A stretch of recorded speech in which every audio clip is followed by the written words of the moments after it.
First year pathology last క్లాస్లో failing test చూసాము. దాంట్లో ఒక టెస్ట్ ట్యూబ్ తీసుకొని టెస్ట్ ట్యూబ్లో 1 ml failings reagent A and B, 6 ml distilled water, then mix and boil solution plus 1 ml of urine. అది result ఇచ్చేస్తామన్నమాట. అయితే failing టెస్ట్లోకి వచ్చేస్తే ఒక టెస్ట్ ట్యూబ్ తీసుకోవాలి. A and B సొల్యూషన్స్ని సొల్యూషన్స్ని 1 ml వేసేయాలి. దానికి డిస్టిల్ వాటర్ని 6 ml యాడ్ చేయాలి. లైట్గా మిక్స్ చేసేసి బాయిల్ చేయాలి. బాయిల్ చేసిన తర్వాత యూరిన్ 1 mlని యాడ్ చేయాలి. ఆ తర్వాత మళ్ళీ బాయిల్ చేయదు, ఇంకా యూరిన్ వేసిన తర్వాత మళ్ళీ బాయిల్ చేయదు, యూరిన్ వేసేసేయాలి. రిజల్ట్స్ ఏంటంటే heavy red or yellow precipitate appears. మనకి హెవీ రెడ్ కలర్ అంటే రెడ్ కలర్ అనేది వచ్చేస్తుంది. ప్రెసిపిటేట్ రెడ్ కలర్ ప్రెసిపిటేట్ వస్తే the tube consist of sugar ఉన్నట్టుగా మనం నిర్ధారణ చేస్తాం. క్లినికల్ సిగ్నిఫికెన్స్లోకి వస్తే గ్లైకోసూరియా విత్ గ్లైకోసూరియాలో hyperglycaemia is indicated, diabetes mellitus, endocrine disorders ఒకటి. డయాబెటీస్ మెలిటస్లో మనం సర్వసాధారణంగా చూస్తుంటాం.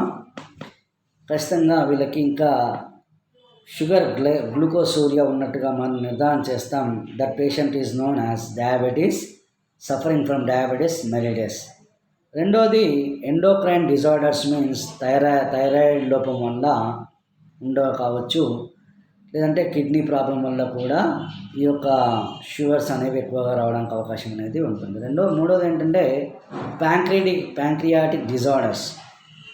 కులోమం యొక్క పనితీరు బాగలేకపోయినా కూడా షుగర్ వచ్చేదానికి అవకాశం అనేది ఉంటుంది. ఇంకా సిఎన్ఎస్ డిస్ఫంక్షన్ అంటే సెంట్రల్ నర్వస్ సిస్టమ్ అనేది వర్క్ చేయలేకపోవడం, దట్ ఈస్ కాల్డ్ హైపర్గ్లైసీమియా అంటారన్నమాట. నెక్స్ట్ హైపోగ్లైసీమియాలో low level of glucose in urine. ఎంత విడుదల కావాలనో యూరిన్లో గ్లూకోజ్ అంత విడుదల కానప్పుడు దాన్ని హైపోగ్లైసీమియా అంటారన్నమాట. హైపర్గ్లైసీమియా, హైపోగ్లైసీమియా అంటే మూత్రంలో వచ్చే చక్కెర వ్యాధుల గురించి మనం యూరిన్లో చెక్ చేసామన్నమాట. ఈ రెండు, ఒకటి ఫెయిలింగ్స్ టెస్ట్, రెండోది బ్యాండిక్స్ మెథడ్. ఈ 2 పద్ధతుల ద్వారా మనం చేసాము. ఇక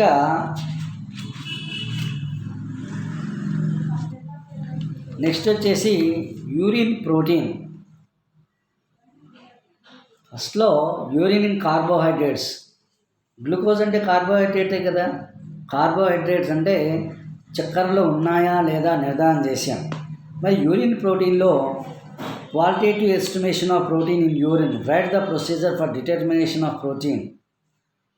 ఏం వచ్చేసి qualitative estimation of protein in urine ప్రిన్సిపల్లో if the urine contains protein will be coagulated by heat and not dissolved by acetic acid.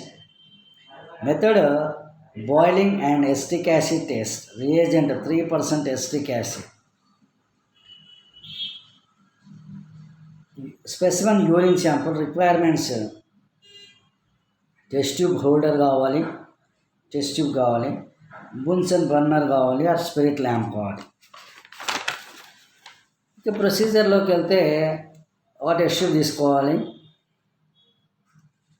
2/3 వంతు యూరిన్ నింపాలి ఆ టెస్ట్ ట్యూబ్లో.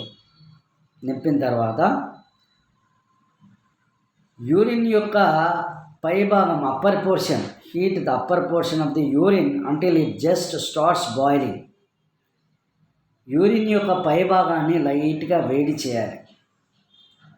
వేడి చేసినప్పుడు వైట్ క్లౌడ్ అపియర్స్, టర్బిడిటీ, లైట్గా ఒక టర్బిడిటీ లాగా వచ్చేస్తుంది, తెల్లగా వచ్చేస్తుంది. అప్పుడు 2 to 3 drops of 3% acetic acid and boil again. 2% 2 to 3% of 3% acetic acidని 2 లేదా 3 చుక్కలు వేయాలి. వేసి మళ్ళీ బాయిల్ చేయాలి. If the cloud disappears the albumin is present. ఒకవేళ ఆ క్లౌడ్ కనుక పోతే ఆల్బుమిన్ ఉన్నట్లు. Protein, albumin is nothing but one of the protein. Albumin absent. The cloud disappears, albumin is absent. ఒకవేళ ఆ క్లౌడ్ కనుక పోయింది అంటే వాళ్ళ శరీరంలో ఆల్బుమిన్ లేదు.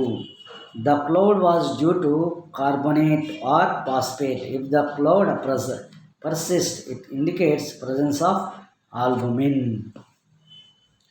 ఒకవేళ అట్లాగే ఉంది అంటే కనుక ప్రజెన్స్ ఆఫ్ ఆల్బుమిన్ ఉన్నట్లు. రిపోర్ట్ వచ్చేసి no turbidity, proteins absent. Presence of turbidity, proteins is present. మరి దాన్ని ఎట్లా ఇస్తామంటే proteins are present in gradually డిగ్రీలో ఇస్తామన్నమాట. డిగ్రీ ఆఫ్ టర్బిడిటీలో ఇస్తాం. మామూలుగా అయితే కనుక ట్రేస్ ఇస్తాం. ఇంకా కొంచెం ఎక్కువ వస్తే 1+ ఇస్తాం.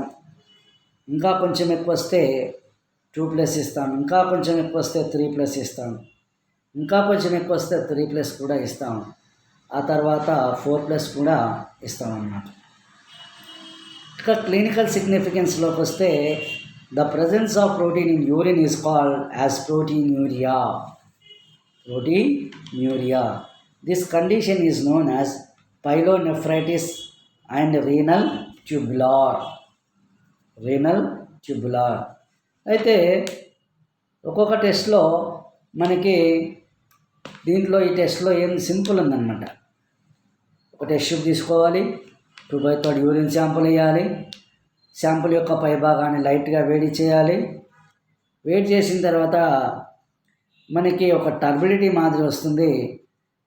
వచ్చిన తర్వాత 3% ఎస్టిక్ యాసిడ్ వేస్తే అదే టర్బిడిటీ అట్లాగే ఉంటే ఆల్బుమిన్ ప్రజెంటు, లేకపోతే ఆల్బుమిన్ యాబ్సెంటు అని చెప్పేసి. నో టర్బిడిటీ ఉంటే ప్రోటీన్స్ యాబ్సెంట్, ఆల్బుమిన్ లేదు. ఒకవేళ అట్లాగే ప్రజెన్స్ ఆఫ్ టర్బిడిటీ ఉంది, ప్రోటీన్స్ ప్రజెంట్గా అని చెప్పేసి ఆల్బుమిన్ ఈజ్ ప్రజెంట్ అని చెప్పేసి మనం రిపోర్ట్ ఇవ్వడం అనేది జరుగుతూ ఉంది. The presence of protein in urine is called proteinuria. ఒకవేళ మూత్రంలో ఆ విధంగా టర్బిడిటీ ఉంది అనుకున్నప్పుడు that protein is known as proteinuria అంటారు. ఆ ప్రోటీన్లో యూరిన్లో మూత్రం ప్రోటీన్స్ వెళ్ళిపోతున్నాయి, వెళ్ళిపోకూడదు కదా. అంటే మనకి నో టర్బిడిటీ రావాలి. యాక్చువల్లీ టర్బిడిటీ వస్తుంది అంటే ఇట్స్ ఏ డిసీజ్ అన్నమాట. ప్రోటీన్స్ ప్రజెంట్ ఉండకూడదు. మనకు ప్రజెంట్ వచ్చింది అంటే ఒకవేళ టర్బిడిటీ ఉంటే ప్రజెంట్ వస్తుంది. నో టర్బిడిటీ వస్తే అదే ప్రోటీన్స్ ఆబ్సెంట్ ఉండాలి. ఇప్పుడు ప్రోటీన్స్ యూరిన్లో పోకూడదు. ప్రోటీన్స్ యూరిన్లో పోతే వ్యక్తి చాలా బలహీనంగా అవుతాడు. కాబట్టి that disease is known as pyelonephritis. Nephritis means nephrons, వృక్కాలు అంటారు తెలుగులో. ఈ వృక్కాలు పనిచేయనట్లుగా మనం గుర్తిస్తామన్నమాట. ఇక నెక్స్ట్ రీనల్ ట్యూబులార్ మీన్స్ మూత్రపిండం యొక్క భాగాలైనటువంటి యురేటర్స్, మూత్రనాళం యొక్క మొదటి భాగము గ్లోమరులై, తర్వాత ప్రాక్సిమల్ కన్వల్యూటెడ్ ట్యూబ్యూల్, తర్వాత డిస్టల్ కన్వల్యూటెడ్ ట్యూబ్యూల్, ఇవన్నీ కూడా ట్యూబులార్స్ వర్క్ చేయడం లేదు. ప్రోటీన్స్ వెళ్ళినప్పుడు ట్యూబులార్స్ వర్క్ చేయడం అనేది జరగదు. కాబట్టి ప్రోటీన్లో చక్కెరలు ఉండకూడదు. డయాబెటీస్ మెలిటస్, తర్వాత ఎండోక్రైన్ డిజార్డర్స్, థైరాయిడ్ లాంటి diseases, pancreatic disorders, CNS dysfunction అనేది జరుగుతుంది. అట్లాగే ఈ ప్రోటీన్ డిఫిషియన్సీ వల్ల కూడా పైలోనెఫ్రైటిస్, తర్వాత అంటే నెఫ్రాన్స్ వృక్కాలకు సంబంధించినటువంటి వ్యాధి, తర్వాత అట్లాగే రీనల్స్ మీన్స్ యురేటర్స్ దెబ్బతింటాయన్నమాట.